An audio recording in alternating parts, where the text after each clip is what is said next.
You know, when parents read books to their children, I mean, I think the interaction that I think the best interaction is to put the kid on your lap and have some physical contact. I mean, it's easier to read that way. You get the kid on. That's how Mom did it. You know, I was in her lap. She had the book open. I could look at the pictures.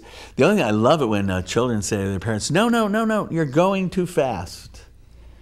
You know, the poor parent has read the book for 400 times. You know, oh, no, no, you left out two words. I want the whole book. But children, what I find is really fascinating, because I've seen it over and over again in my experiences, especially in like daycare, you know, or preschools, that when the teacher reads the book to the class, the little class, they have to they have to go through it slower, because the children are devouring the pictures. And grown-ups tend to read only the words and then turn the page.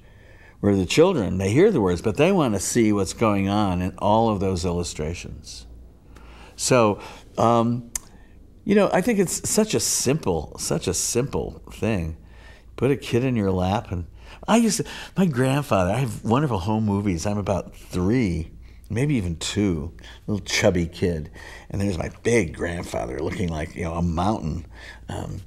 And I'm sitting on his knee, and he's got the funny papers in front of him. And I know exactly what he was reading.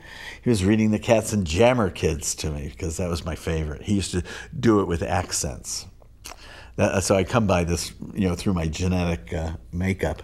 But and I look at that image, and I think, gee, you know, that is such a beautiful image of this little baby sitting on this big man's lap, you know, looking at the paper with this little goofy smile on his face, and the grandfather, you know, with the glasses on reading, and you can tell he's, you know, imitating. So that's the interaction I would want to see.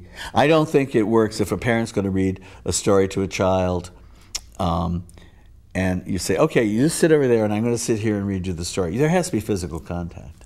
There really does. Yeah.